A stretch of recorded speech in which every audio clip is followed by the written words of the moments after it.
नमस्कार मित्रांनो, गोपीनाथ मुंडे शेतकरी अपघात विमा योजनेअंतर्गत जे काही प्रलंबित दावे आहेत ते दावे आता निकाली लागणार आहेत आणि त्यासाठी महाराष्ट्र शासनाकडून 17,60,00,000 इतकी रक्कम वितरित करण्यात आली आहे। या संदर्भात महाराष्ट्र शासनाचा जो GR आहे तो आलेला आहे। नक्की काय GR आहे ते सर्वात पहिल्यांदा बघूयात।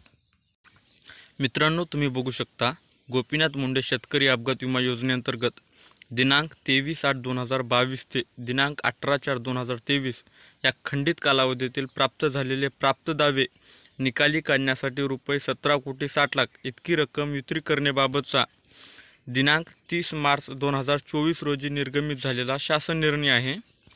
या GR मध्ये काय आहे ते थोडक्यात समजून घेऊयात। प्रस्तावनेमध्ये तुम्ही बघू शकता, गोपीनाथ मुंडे शेतकरी अपघात विमा योजना दिनांक 7/4/2022 पासून लागू करणे आवश्यक होते, तथापि प्रशासकीय कारणास्तव प्रस्तुत योजना दिनांक 7/4/2022 पासून लागू होऊ शकली नाही।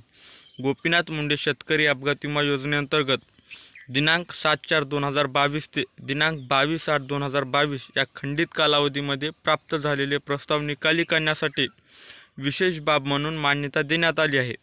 तदनंतर प्रचलित गोपीनाथ मुंडे शेतकरी अपघात विमा योजनेमध्ये सुधारणा करून गोपीनाथ मुंडे शेतकरी अपघात सुरक्षा सानुग्रह अनुदान योजना लागू करण्यात आली असून या योजनेअंतर्गत प्रशासकीय कारणास्तव पडलेल्या दिनांक 23/8/2022 ते 18/4/2023 या खंडास खंडित कालावधी म्हणून घोषित करण्यास तसेच सदर खंडित कालावधीतील पात्र विमा दावे मंजूर करण्यास मान्यता देण्यात आली आहे।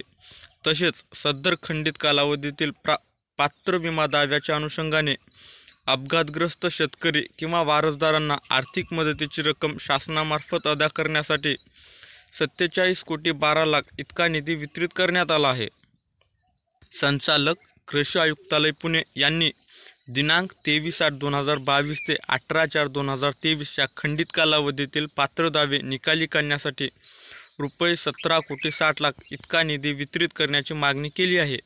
त्यास अनुसरून गोपीनाथ मुंडे शेतकरी अपघात विमा योजनेसाठी 17,60,00,000 इतका निधी पूर्वनियोजनाद्वारे उपलब्ध झाला आहे।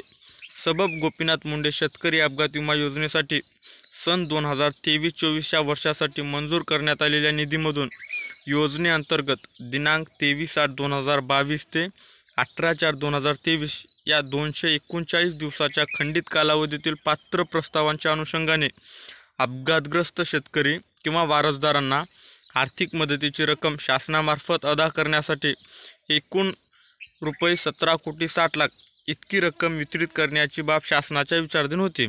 आता निर्णय काय आहे ते बघा। गोपीनाथ मुंडे शेतकरी अपघात विमा योजनेसाठी सन 2023-24 या वर्षासाठी मंजूर करण्यात आलेल्या निधीमधून या योजनेअंतर्गत दिनांक 23/8/2022 ते 18/4/2023 या 239 दिवसाच्या खंडित कालावधीमधील प्राप्त झालेल्या पात्र 888 त्यात 871 मृत्यू व 17 अपंगत्व दाव्यांच्या अनुषंगाने अपघातग्रस्त शेतकरी किंवा त्यांच्या वारसदारांना आर्थिक मदतीची रक्कम शासनामार्फत अदा करण्यासाठी ₹17,60,00,000 इतकी रक्कम वितरित करण्यास शासनाची मान्यता देण्यात येत आहे। अशा प्रकारचा GR होता मित्रांनो। धन्यवाद।